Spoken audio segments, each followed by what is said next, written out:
Watching the station covering all of the DMV. This is DC News Now. Hi, everybody. Thank you for joining us today for DC News Now at 9 o'clock. I'm Chris Flanagan.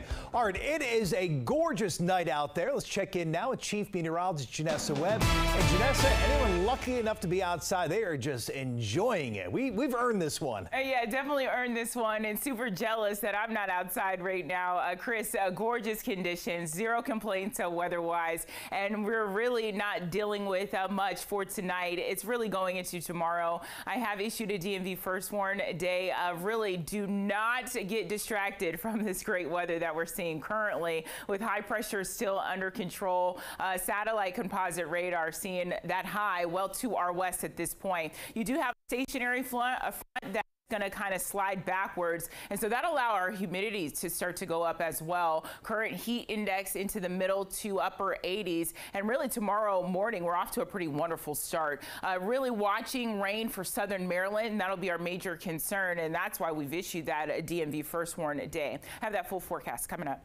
All right, Janessa, we'll see you then. We are following breaking news at this hour, taking a live look at the White House. President Joe Biden saying he plans to continue his re-election bid. Now, speaking at the NATO summit tonight, the president insists he is still the best candidate to beat former President Donald Trump. But while answering questions, he mixed up his opponent with running mate and current Vice President Kamala Harris. A reporter asked President Biden if he had any concerns about Vice President Harris's ability to beat Trump if she was top of ticket. Here is President Biden's answer. I wouldn't have picked Vice President Trump to be vice president, but I think she was not qualified to be president. Well, the president continued to say how he beat Trump before and he will beat him again. At no point did he make any notion that he realized he made the name mix-up. This comes just hours after President Biden introduced Ukraine's president as Russian President Vladimir Putin. We'll have much more on both the president's address tonight and the NATO conference coming up later in this newscast. Meanwhile, at Capitol Hill neighborhood continuing to mourn a woman killed by a falling tree branch in Garfield Park. That woman identified tonight as 35-year-old Sarah Noah.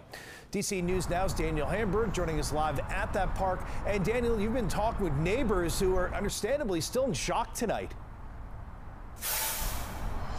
Well, yeah, Chris, for those who live in the area and those who just frequent this park, it is a big shock. Right now, all that's left is this tree stump with a memorial of flowers. A day after a limb fell off this tree and killed 35-year-old Sarah Noah, neighbors are distraught. To see the tragedy that happened, it's gut-wrenching. What's now a tree stump covered in flowers was a 50-inch oak tree that DDOT's Urban Forestry Division last inspected in May 2022, where it was found to be in good condition. I think a lot more people just, want answers to, are these trees safe? That's why DDOT crews spent the day inspecting all mature trees in the park. Neighbors say they'll continue walking their dogs and playing in the park, but may pay a little more attention. There have been branches that have fallen from time to time.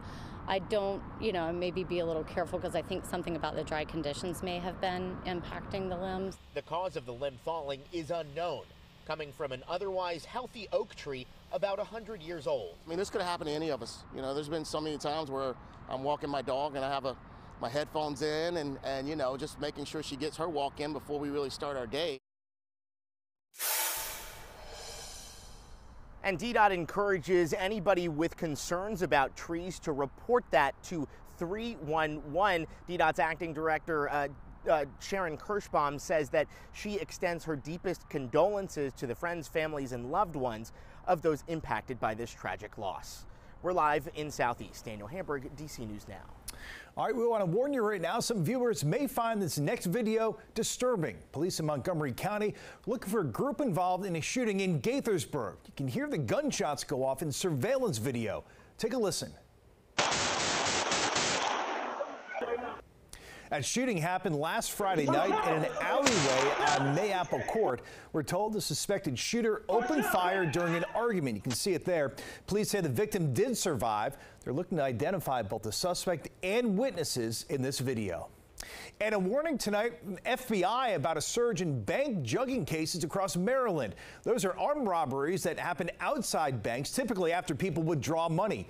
According to the FBI, a majority of recent cases have taken place in Prince George's and Anne Arundel counties. So far this year, Maryland FBI agents have received around 7 dozen bank jugging reports, with more than half taking place in June and July. Bank goers to be aware of their surroundings, hide any cash when leaving a bank or ATM, change the times and locations of your bank visits, and if you think you're being followed, drive to the nearest police station or crowded, well-lit area and call 911. It has now been more than a decade since Relisha Rudd went missing. The 8-year-old was last seen in 2014 with a janitor who she knew from the D.C. homeless shelter where she was staying. 10 years later, the search for her has not stopped, and her memory lives on. At a remembrance ceremony today, Relisha's grandmother, Melissa Young, says she refuses to give up hope. It affects me a lot. You know, I think about her every day. I feel in my heart that she's still very well alive.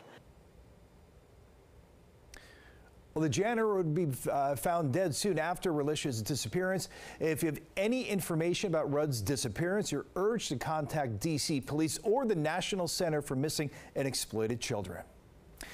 We have a new look tonight at the Purple Line trains, sparking some nervous excitement among Marylanders. They've long awaited the massive public transportation system, but still aware of the years of delays. Our Max Marcilla joining us live from Bethesda tonight. And Max, you spoke with people there who are eager for the Purple Line, but definitely hesitant to get too excited. And Chris, that's because these people say they've been here before. We've all been here before. 2022 was the initial completion date. That has since come and gone, but today was a visual sign of progress. On the streets of Bethesda, what are your first thoughts? It's good, and that it's better than what we have. Excitement over the future. It looks fantastic. Oh, clean and tidy, modern. A future that we got to look at this morning. Maryland, we have a train.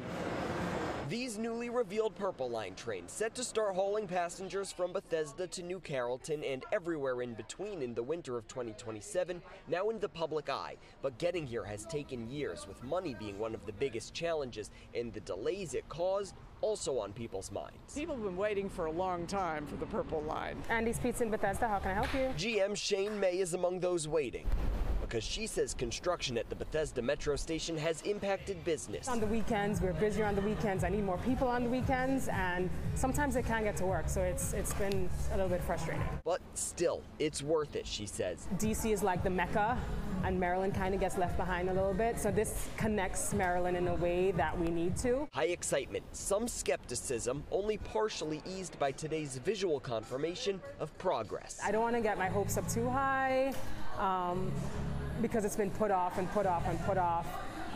But I have faith that they're going to rally and bring, like we actually saw the train. I think we're on a good track, hopefully. And again, the new estimated date of completion sometime in the winter of 2027. The next step, officials say, is getting the trains that you all just saw actually on the tracks. Reporting live in Bethesda, Max Marcilla, DC News Now. In the district, a first-of-its-kind effort to get more people downtown. City leaders today celebrating the grand opening of the L Apartments. The 163-unit complex used to be an office building. It is the first of a dozen unused office buildings that will be converted into housing. All of this is an effort by the mayor to balance out commercial and residential space downtown. That is to add at least 15,000 new residents to the downtown. That is to help change the mix of commercial to residential in the downtown. The L is located off L and 20th Streets in Northwest. Now, the units, they're not cheap. Cheapest available option is a 574 square foot studio starting at nearly $2,900 per month. And according to a new report from Zillow, Washington, D.C., currently the 9th most expensive metro area in the entire country. Researchers say the average monthly D.C. rent is $2,455. The The report says the three most expensive rental markets, they're San Jose, New York City, San Jose, California, and also Boston, Massachusetts. Now, the report also highlighted the top 10 cities with the fastest growing rents over the past year. Included in that list are Richmond, Virginia, and Virginia Beach. Now, data shows rent in both cities has climbed more than 5% since last year. Hartford, Connecticut, Cleveland, and Louisville, Kentucky also making that list.